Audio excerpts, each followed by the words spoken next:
Assalamualaikum warahmatullahi wabarakatuh. Alhamdulillahirabbil alamin wa kafa wassalatu wassalamu ala nabiyil mustafa wa ala alihi wa sahbihi wa mawala. Sahabat-sahabat yang dimuliakan Allah Subhanahu wa taala, kita kembali berjumpa di serial Jejak Rasul. Pada episode ke-8 ini kita akan berbicara tentang hal-hal yang terkait dengan suku Quraisy dan kota Makkah. Kita mulai dari firman Allah Subhanahu wa taala di dalam surah Ibrahim di ayat ke-37. Disebutkan oleh Al-Qur'an doa Nabi Ibrahim kepada Allah Subhanahu wa taala. Rabbana inni askantu min dzurriyyati biwadin ghairi zi zar'in 'inda baitikal muharram. Rabbana liyuqimus shalah faj'al af'idatan minan nasi tahwi ilaihim warzuqhum minats thamarati la'allahum yashkurun. Nabi Ibrahim berdoa, "Wahai Allah, wahai Tuhan, sesungguhnya aku telah menempatkan sebagian keturunanku di lembah yang tidak mempunyai tumbuhan ini di sisi bait-Mu ya Allah, di sisi rumah-Mu yang dimuliakan. Wahai Tuhan, hal itu agar mereka mendirikan salat, maka jadikanlah hati sebagian manusia untuk cenderung kepada mereka dan limpahkanlah mereka rezeki berupa buah-buahan. Mudah-mudahan mereka dapat menjadi orang yang bersyukur." Doa ini dipanjatkan oleh Nabi Ibrahim alaihissalam ketika dia diperintahkan oleh Allah Subhanahu wa taala untuk meninggalkan istrinya Siti Hajar beserta anak mereka yang masih bayi pada saat itu, yakni Nabi Ismail alaihissalam, di sebuah tanah tandus yang bernama Bakkah atau berubah nama kemudian menjadi Makkah. Perintah Allah Subhanahu wa taala yang sangat berat ini kemudian dilakoni oleh Nabi Ibrahim. Dia melakoni satu perpisahan yang amat menyayat hati. Bisa kita bayangkan, ada seorang istri yang lemah, ada seorang anak bayi yang masih merah, harus ditinggalkan oleh sang ayah di tengah satu padang yang tidak ada satu tumbuhan pun di sana. Berbekal iman sajalah Nabi Ibrahim kuat, serta Siti Hajar juga harus menguatkan dirinya untuk bisa melakoni ini semua. Terlebih lagi dia harus meninggalkan istrinya pada saat itu dalam keadaan suasana padang pasir, di mana langkah-langkah sang suami masih bisa dilihat oleh istrinya dari kejauhan. Ini adalah perpisahan yang sangat menyakitkan. Tapi kata Allah Subhanahu wa taala bahwa inna ma'al usri yusra, bersama kesulitan itu akan ada kemudahan. Doa Nabi Ibrahim kemudian diijabah oleh Allah Subhanahu wa taala, dan kita tahu peristiwa selanjutnya adalah ketika Siti Hajar berlari-lari di antara Bukit Safa dan Marwa untuk mencari air pada saat itu, maka Ismail kecil pun menghentak-hentakkan kakinya. Terbitlah di sana mata air yang bernama Zamzam. Ribuan tahun kemudian, hingga pun saat ini, manasik dari Siti Hajar ini masih kita ikuti dalam upacara haji maupun umrah kita, dengan bersa'i antara Bukit Safa dan Marwa, berlari-lari kecil, untuk mengingatkan kita kepada peristiwa tersebut, kepada satu pengabdian agung kepada Allah Subhanahu wa taala, kepada satu ketulusan hati dalam menghamba kepada Tuhan yang Maha Kuasa. Tapi tujuan Allah Subhanahu wa taala untuk menempatkan Hajar di sana bersama Ismail bukan semata-mata untuk tujuan manasik haji, tapi Allah ingin mengembangkan satu komunitas baru, di mana bangsa inilah yang kemudian nanti akan Allah pilih untuk ditempatkan di dalam garis keturunannya satu manusia paling mulia, satu ruh yang paling suci yang diciptakan Allah Subhanahu wa taala, yakni Muhammad sallallahu alaihi wasallam. Jadi pengorbanan Ibrahim alaihissalam dan keluarganya itu adalah demi munculnya satu nabi akhir zaman 3 milenium kemudian. Demikianlah takdir Allah Subhanahu wa taala. Dia Maha mengatur. Kebijaksanaannya melampaui pikiran-pikiran manusia, karena dia tidak terikat dengan zaman dan dengan ruang.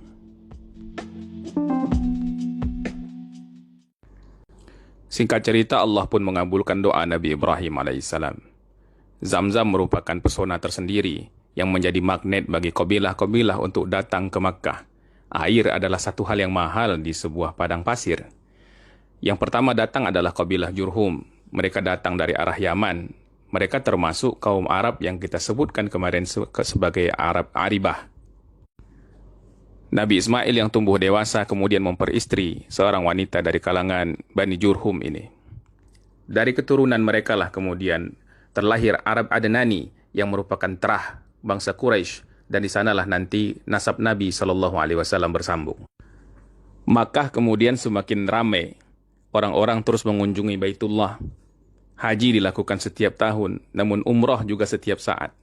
Ritus haji dan umroh itu dilaksanakan sesuai dengan apa yang dicontohkan, sesuai dengan manasik yang diberikan oleh Nabi Ibrahim dan Ismail alaihi wassalam.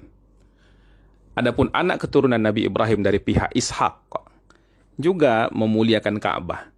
Mereka juga menganggap bangunan yang didirikan oleh ayah mereka itu sebagai tempat penyembahan Allah Subhanahu wa taala, tempat mengkuduskan Allah Subhanahu wa taala, tempat menyembah Tuhan yang tidak ada duanya. Namun seiring berlalunya waktu, terjadi jugalah penyimpangan di kalangan anak cucu Nabi Ismail ini. Jumlah mereka yang semakin banyak membuat mereka tidak lagi cukup tertampung di lembah Makkah itu.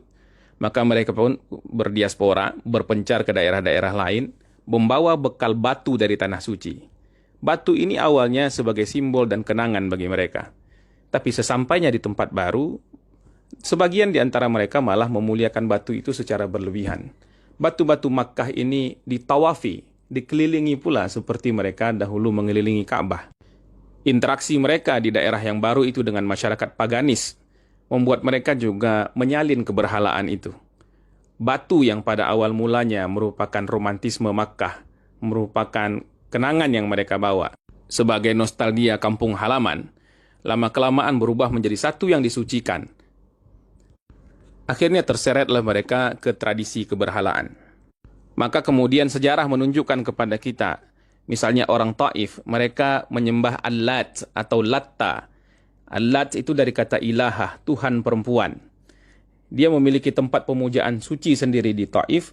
Di sana diberlakukan pula ketentuan-ketentuan seperti hima atau seperti tanah haram di Makkah.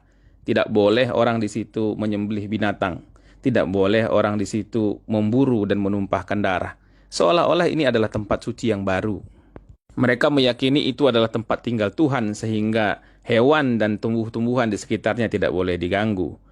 Herodotus menyebutkan Tuhan perempuan yang dinamakan Latta ini adalah selafaz atau senafas dengan Tuhan-Tuhan orang Nabasia yang namanya Alilat. Jadi ada pengaruh asing di sana. Ada infiltrasi dari keyakinan-keyakinan asing yang masuk merusak tauhid anak-anak Ismail. Di sebelah timur Makkah pula, di daerah Nakhlah, ada Al-Uzza. Jadi tadi ada Latta, ini ada Uzza. Uzza maknanya Venus, bintang pagi. Al-Uzza ini disembah dengan cara yang bahkan lebih ekstrim lagi, sampai ada pengorbanan manusia segala. Dan pada masa menjelang kelahiran Islam, banyak ditemukan pada masyarakat Arab itu orang-orang yang menamai anaknya dengan Abdul Uzza. Di daerah Qudait ada sebuah batu hitam di jalan antara Mekkah dan Madinah. Di sana ada pula berhala yang lain lagi, namanya Manat atau Manah. Berasal dari kata maniyah, artinya pembagian nasib. Jadi ini dewa yang dipercayai menguasai nasib manusia. Sebelum Islam datang ke Yasrib atau ke Madinah, maka suku Aus dan Khazraj itu populer di kalangan mereka penyembahan terhadap dewa nasib ini. Seluruh berhala-berhala dan dewa-dewa ini, baik Latta, Manat, Uzza, itu adalah dewa-dewa perempuan. Kenapa? Ini adalah pengaruh antropologi sebenarnya. Suku-suku yang berasal dari rumpun bangsa Semit dahulunya mengambil garis keturunan secara matrilineal atau matriarkal, mengambil garis darah ibu, bukan garis darah ayah. Oleh sebab itu, dewa-dewa mereka pun adalah dewa-dewa perempuan, sebagai perlambang dari kesucian seorang ibu. Dewa yang paling agung adalah Hubal. Ini adalah idol, the prime idol, berhala utama. Dia diletakkan di dekat Ka'bah. Menurut Ibnu Hisham, yang membawa Hubal ke tanah Arab ini adalah Amr bin Luhai. Jadi pelopor paganisme di tanah Arab, terutama di Makkah, itu adalah orang yang bernama Amr bin Luhai. Orang ini diriwayatkan oleh Rasulullah SAW dalam sebuah hadis riwayat Bukhari. Ra'aitu Amr bin Luhai yajurru qusbahu finnar. Kata Nabi, aku melihat Amr bin Luhai menyeret usus-ususnya di neraka. Inilah dosa dan ganjaran bagi orang-orang yang mempelopori sebuah keburukan. Siapa yang memulai sebuah keburukan, maka estafet keburukan selanjutnya tetap dosa-dosanya itu dijatahkan baginya, karena dia adalah pemberi inspirasi atas keburukan dan kerusakan itu. Amr bin Luhai mengadopsi Hubal ini atau mengambil Hubal ini dari daerah Moab atau Mesopotamia. Dan dalam penelitian Philip Hitti dalam History of the Arab, dia mengkonfirmasi kebenaran ini. Kenapa? Karena kata Hubal itu sendiri adalah kata dari bahasa Aramaik yang artinya roh. Beberapa kosakata Arab untuk kata-kata berhala, misalnya kata asnam untuk menyebutkan kata berhala itu sendiri, memang merupakan adopsi dari bahasa Aramaik juga. Di samping patung yang merepresentasikan Hubal itu disediakan busur, dilengkapi dengan anak panah, digunakan untuk mengundi nasib oleh para peramal. Peramal ini disebut sebagai kahin. Kahin pun juga adalah dukun dalam bahasa Aramaik. Ibnu Hisham menceritakan ini berawal dari kekaguman Amr bin Luhai ketika dia sedang berada dalam perjalanan.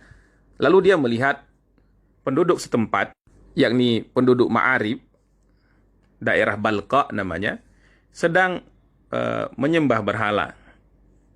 Sistem keberhalaan sendiri memang sudah lama di dunia ini hadir, sejak masa Nabi Nuh. Dia bertanya kepada orang-orang yang menyembah berhala itu, "Kenapa kalian memuja berhala ini?" Lalu mereka jawab kepada Amr bin Luhai, "Kami memuja berhala ini supaya dia turunkan hujan. Kalau kami sembah dia, hujan turun. Nah, kalau begitu saya minta satu kepada kalian." Maka diberilah Hubal, lalu dibawa pulang oleh Amr bin Luhai ke Makkah dan dia tempatkan di Ka'bah. Lalu mulai saat itu orang-orang Makkah mulai menyembah Hubal. Keberhalaan itu kemudian membawa sial dan petaka. Allah Subhanahu wa Ta'ala yang sudah memberikan karunia demikian banyak, cuma satu dia punya pantangan. Jangan dia disyirikkan. Sebesar apapun dosa anak Adam, Allah senantiasa mengampuni. Tapi kalau sudah dia disekutukan sebagai Tuhan, maka tidak diampuninya satu dosa itu. Itulah puncak dari segala dosa.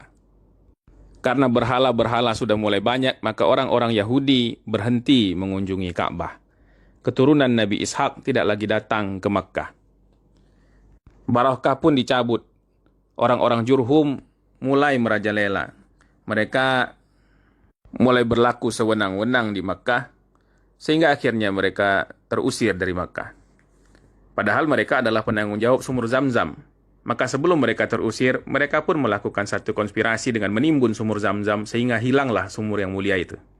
Bersama dengan timbunan itu, mereka turut juga menguburkan di dalamnya berbagai macam harta benda, hasil sumbangan jemaah haji yang terkumpul di Makkah selama bertahun-tahun. Mungkin harapannya akan diambil ketika nanti mereka kembali lagi di Makkah. Sejak saat itu, posisi Jurhum sebagai penguasa dan pengatur administrasi Makkah diambil alih oleh Bani Khuza'ah. Bani Khuza'ah ini adalah satu suku Arab keturunan Ismail yang dahulu sudah pernah bermigrasi ke Yaman, lalu pulang kampung lagi, balik ke arah utara. Hanya saja di zaman kekuasaan Khuza'ah ini, mereka tidak berusaha menemukan sumber air yang hilang itu. Mereka justru memilih untuk menggali sumur-sumur baru di sekitar daerah Makkah ini. Sehingga sumur Zamzam, karunia Allah yang demikian besar itu menjadi satu hal yang setengah terlupakan pada saat itu. Adapun Bani Khuza'ah, mereka juga mengulangi kesalahan lagi orang-orang Jurhum. Mereka juga mulai lalai dalam kekuasaannya. Bahkan Amr bin Luhai yang kita bincangkan sebagai pelopor utama keberhalaan di Makkah juga merupakan orang dari Bani Khuza'ah ini. Satu subklan yang juga dominan di antara keturunan Ibrahim selain Bani Khuza'ah adalah suku Quraisy. Sekitar tahun 400 Masehi, seorang dari kalangan Quraisy ini yang bernama Qusay meminang anak perempuan dari Hulail, pemimpin Bani Khuza'ah. Lalu kemudian mereka menikah, dan Hulail ini sayang sekali kepada sang menantu. Bahkan dia menganggap menantu itu sebagai anak kandungnya sendiri. Hal ini cukup tidak lazim bagi bangsa Arab masa itu, maupun masa sekarang mungkin.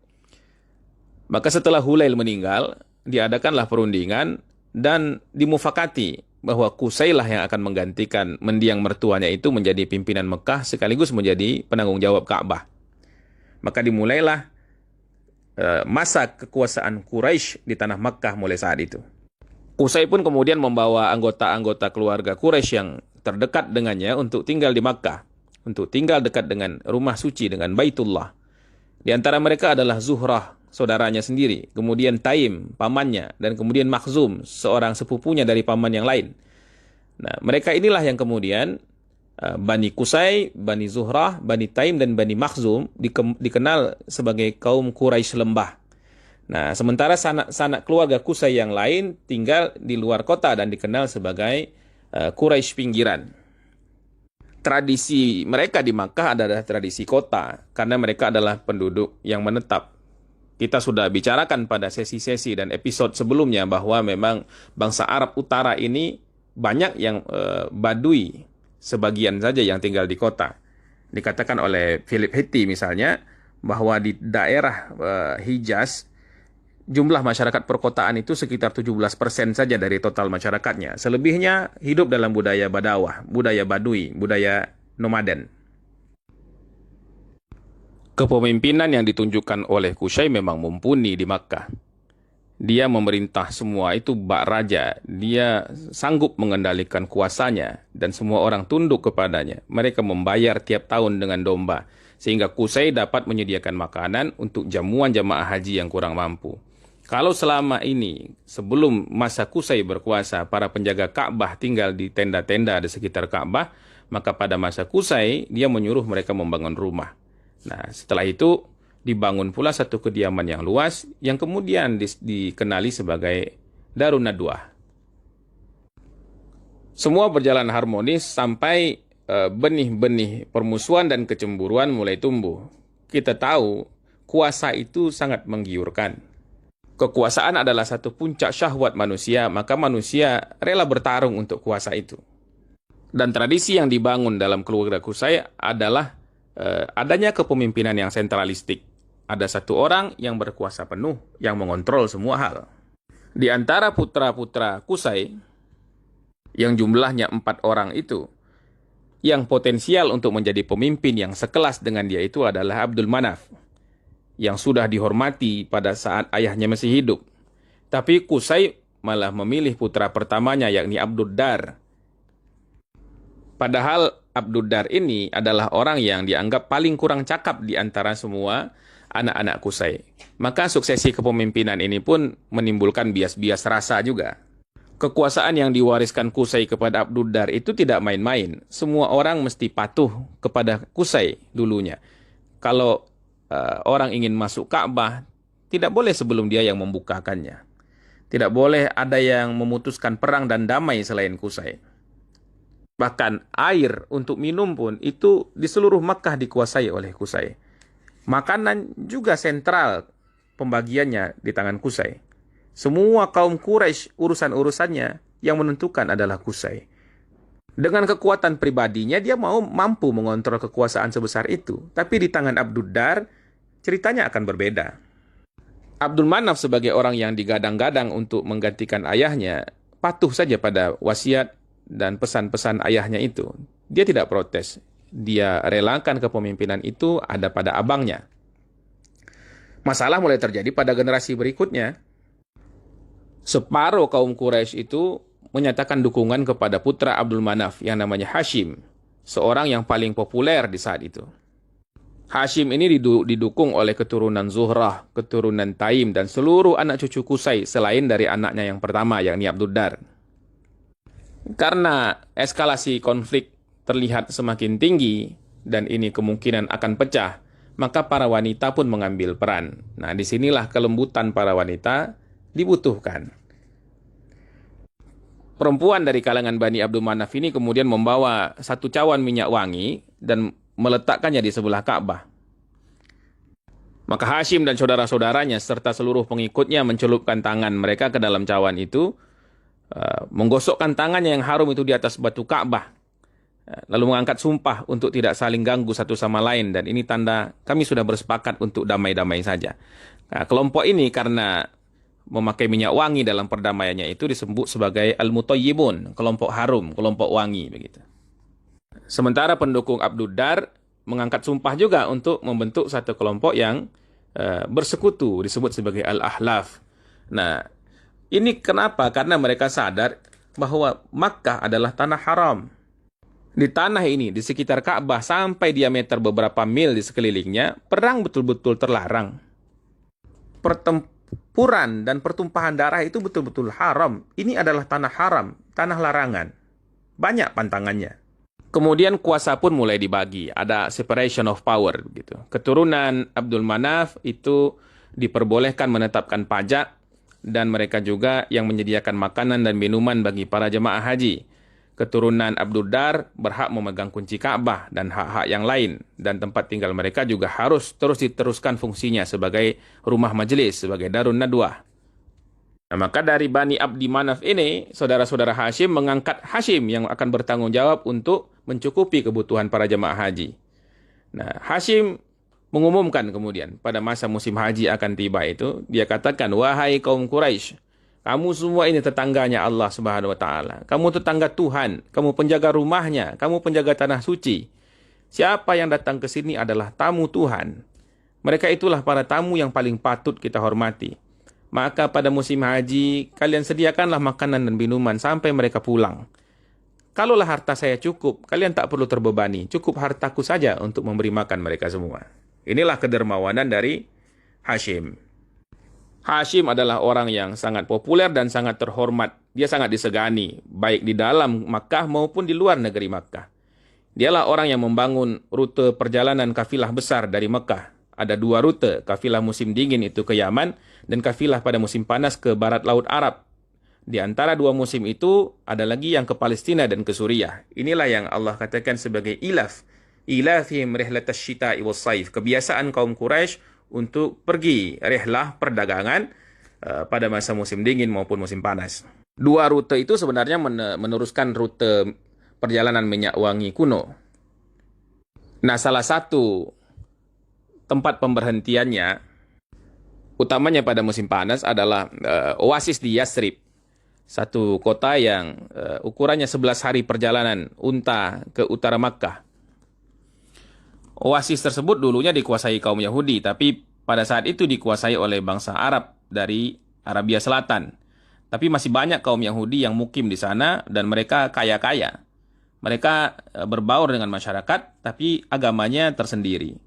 Seperti masyarakat Arab Yathrib juga, mereka memiliki tradisi matrilineal dan secara kolektif mereka disebut sebagai Bani Qailah. Nah, ini merujuk kepada nama salah satu leluhur mereka. Saat itu, Bani Qailah ini terbelah 2 ke dalam suku yang besar dan saling tidak rukun satu dengan yang lain, yakni Aus dan Khazraj. Di sana ada seorang wanita Khazraj yang sangat berpengaruh, namanya Salma binti Amir dari suku Najjar. Nah, Hashim melamar Salma ini. Salma mau menerima lamaran Hashim, asalkan dia tetap diperbolehkan memimpin masyarakatnya. Lalu menikahlah mereka dan lahir seorang putra. Salma mengasuhnya di Yathrib sampai berumur kira-kira 14 tahun. Hashim juga ridho saja anaknya tinggal di sana, terutama sekali dengan pikiran bahwa kalau anak itu tinggal di Yathrib, imunitas tubuhnya akan lebih baik. Sebab berbagai penyakit padang pasir itu bahaya ya, dan penduduk daerah tropis itu, daerah Yathrib itu lebih baik dan lebih kuat daya tahannya daripada orang-orang kota di Makkah. Pun Hashim sendiri memang sering bolak-balik ke Suriah, sehingga dalam perjalanannya dia dapat bertemu dan tinggal bersama Salma dan putranya dalam perjalanan pulang perginya ke Suriah. Namun Hashim ini tidak berumur panjang. Dalam satu perjalanan dia jatuh sakit. Lalu Hashim pun wafat karena sakitnya itu di tanah Gaza, Palestina. Hashim punya 2 saudara kandung, Abdus Syams dan Muttalib, dan juga 1 saudara tiri namanya Naufal. Adapun Abdus Syams, dia sibuk sekali dengan kegiatan perdagangannya di Yaman dan juga di Suriah. Dia ini saudagar. Nah, sementara Naufal sibuk berdagang di Irak, sehingga kedua-duanya ini jarang berada di Mekah dalam tempo yang lama. Atas dasar itu, dan juga mungkin ada faktor-faktor lain, maka Muttalib, saudara Hashim yang lebih muda, ditunjuk untuk mengatur persediaan air bagi para jemaah haji dan tanggung jawab juga untuk memungut pajak guna digunakan untuk memberikan makan bagi mereka. Muthalib ini merasa memang tanggung jawab itu sudah ada di pundaknya, tapi ini bukanlah beban yang dia mampu pikul lama-lama. Dia juga harus segera mencari penggantinya. Selain Salma, Hashim juga memiliki istri-istri yang lain yang tinggal di Makkah. Dari istri-istrinya itu dia memiliki 3 orang putra yang lain, selain anak Salma. Tapi konon tidak seorang pun dari anak-anak itu, tidak ada satu pun dari anak Hashim ini yang bisa dibandingkan mutunya dan kualitasnya dengan anak Salma. Para musafir yang lalu lalang dalam jalur perdagangan atau kepentingan-kepentingan lainnya yang melalui Yathrib kemudian datang ke Makkah, sering sekali membicarakan tentang kepandaian Syaibah, nama anak dari Hashim tersebut. Maka Muthalib pun langsung berinisiatif untuk pergi melihat sendiri keponakannya itu ke Yathrib. Dia temuilah pemimpin di sana, seorang wanita agung, seorang wanita yang merupakan pemimpin kaum, yakni Salma, istri dari abangnya Hashim. Dia berkata, "Wahai kakak, izinkanlah anakmu ini untuk tinggal bersama kami di Makkah. Biarlah dia meneruskan kerja-kerja ayahnya." Tapi Salma tidak ingin anaknya pergi. Begitu pula Syaibah. Tapi Muthalib terus berargumen. Dia katakan, kejayaan apapun yang ada di Yathrib tidaklah sebanding dengan apa yang ada di Makkah. Kalau engkau pindah ke Makkah, wahai keponakanku, maka engkau bisa menjadi penjaga rumah suci, pusat agung dari kegiatan haji di seluruh jazirah ini. Quraisy ini adalah pemilik derajat tertinggi dibandingkan semua suku di seluruh Arab. Suatu hari nanti engkau, wahai Syaibah, akan memiliki kemungkinan juga untuk menggantikan ayahmu. Almarhum ayahmu adalah pemimpin besar Quraisy. Tapi kau harus sosialisasi dulu di Makkah. Tidak bisa kau datang tiba-tiba jadi pemimpin di sana. Argumentasi itu kemudian menggoyahkan pendirian Salma maupun Syaibah. Oleh sebab itu, Salma pun mengizinkan kemudian anaknya itu untuk berangkat ke Makkah bersama sang paman, dan dia pun merasa Makkah tidaklah jauh. Dari Yathrib dia bisa melihat anaknya itu ke sana. Maka Muthalib pun membawa keponakannya itu menaiki untanya. Ketika masuk ke kota Mekah, dia mendengar orang-orang yang ditemuinya di jalan menyapa pemuda asing itu dengan kata Abdul Muthalib, yang artinya budak Muthalib. Kata Muthalib kepada orang itu, ini bukan budak saya, ini adalah anak saudaraku, anak Hashim. Mendengar bahwa anak yang dibawa oleh Muthalib itu adalah anak Hashim yang memang sudah santer terdengar kabar tentang kepandaian dan kualifikasi kepemimpinannya, bakat-bakat yang sudah terlihat dari muda, maka orang-orang pun bergembira. Mereka saling membicarakan tentang anak itu. Hanya saja, nama Abdul Muthalib yang dilekatkan kepadanya itu sudah terlanjur nempel. Maka dengan nama itulah kemudian dia lebih dikenal daripada nama aslinya sendiri, yakni Syaibah. Namanya kemudian adalah Abdul Muthalib. Dialah kakek Nabi Muhammad SAW. Dan benar saja, sesampainya di Makkah, orang melihat secara langsung bagaimana kecerdasan dari anak pasangan Hashim dan Salma ini. Ayahnya adalah pemimpin besar Quraisy, ibunya adalah pemimpin kaumnya di Yathrib. Gen mereka telah membentuk satu pemimpin yang hebat dan berbakat yang bernama Syaibah atau Abdul Muthalib ini. Suatu ketika dia terlibat perselisihan dengan Naufal, perselisihan lahan pertanian milik ayahnya dengan pamannya sendiri. Naufal adalah pamannya. Tapi kemudian dengan bantuan paman asuhnya, yakni yang dia bawa dari Yathrib, Abdul Muthalib berhasil memperjuangkan hak-haknya itu. Orang melihat dia ini adalah orang yang tangguh, masih muda, tapi dia tidak menyerah dalam konflik, tapi juga bisa menyelesaikannya dengan cara-cara yang elegan. Maka pasca wafatnya Muthalib, tidak ada satu orang pun yang menyoal soal kualifikasi Abdul Muthalib. Orang hampir semuanya bersepakat, berkonsensus bahwa memang Abdul Muthalib layak untuk diberikan amanah sebagai pemimpin Makkah yang selanjutnya. Di masa kepemimpinan Abdul Muthalib ada satu hal yang sangat bersejarah. Abdul Muthalib ini adalah orang yang sangat suka berada dekat Ka'bah. Seringkali dia hamparkan tikar untuk berbaring di tempat yang namanya Hijr Ismail. Hijr Ismail ini dinamakan demikian karena ada bekas ibu jari kaki Ismail dan Hajar yang berada di dekat batu yang melapisi ruang itu. Suatu malam dia sedang tidur di sana, lalu Dia merasa bahwa ada sosok bayangan yang menghampirinya lalu berkata, "Engkau galilah sumber air yang manis." Dia bertanya, "Apa itu?" Tapi sosok itu lenyap. Esok hari dia tidur kembali di sana dan datang lagi bayangan itu. Dia katakan, "Galilah keberuntungan." Tapi pertanyaan juga tidak dijawab. Lalu malam ketiga, dia mendapat lagi suara, "Engkau galilah timbunan harta karun." Baru pada malam yang keempat, dia mendapatkan satu visi lagi, "Engkau galilah Zam-Zam." Lalu dia bertanya pada sosok misterius itu, apa yang disebut Zam-Zam itu? Dia dapat jawaban, "Galilah dia, maka kau tak akan pernah menyesal. Karena dia adalah pusaka yang amat kaya. Pusaka dari nenek moyangmu yang paling luhur. Dia tak akan pernah kering dan tak akan pernah berkurang untuk memenuhi semua kebutuhan jemaah haji." Setelah pagi, kemudian Abdul Muthalib bertawaf mengelilingi Ka'bah. Dia kemudian mencium Hajar Aswad, dan pada saat dia selesai melakukan tawaf itu, dia mendengar suara kepakan sayap dari seekor burung yang hinggap di atas pasir di belakangnya. Lalu burung itu diikuti oleh burung-burung yang lain, menuju dua bongkah batu besar berbentuk patung yang terletak kira-kira 100 kaki di depan. Dua batu itu dianggap berhala, dan di antara kedua batu itu adalah kaum Quraisy biasanya menyembelih korban. Dia teringat lagi kepada suara yang menghampirinya malam itu. Dia katakan, "Engkau pergilah ke tempat yang lembab penuh darah, penuh kotoran, dan tempat semut-semut bersarang, serta burung gagak mematuk-matuknya." Tempat itu tidak lain adalah tempat penyembelihan hewan itu. Di situ ada tempat berpasir yang selalu basah oleh darah binatang sembelihan. Di situ pasti ada kotoran, di situ juga ada sarang semut, dan kemudian burung mematuk-matuk di atasnya. Maka dia pun pulang mengambil cangkul, dan dibawanya satu orang anaknya yang namanya Haris. Mereka kemudian mulai menggali, dan orang-orang menyaksikan. Walaupun mereka menghormati Abdul Muthalib, tapi mereka merasa ini adalah satu hal yang ganjil. "Wahai Abdul Muthalib, kenapa engkau melakukan pelanggaran? Engkau gali tanah yang disucikan, apalagi ini ada di antara kedua berhala ini." Tapi Abdul Muthalib bersikukuh, maka terjadilah ketegangan.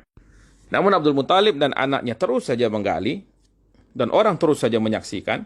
Mereka menggali tidak henti, sampailah ketika satu saat dia memukul sebuah dinding peti batu. Lalu dia berteriak bersyukur kepada Allah Subhanahu wa Ta'ala. Orang-orang kembali berkumpul. Dan disitulah ketika peti itu diangkat, ternyata di sanalah kaum Jurhum dulu meninggalkan harta-harta yang dipendam.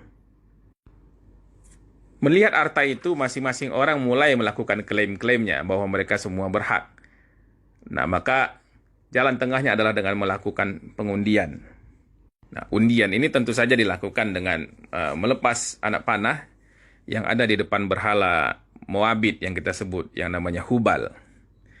Hasil dari undian itu adalah sebagian harta disimpan di dalam Ka'bah, sebagiannya lagi diberikan kepada Abdul Muthalib,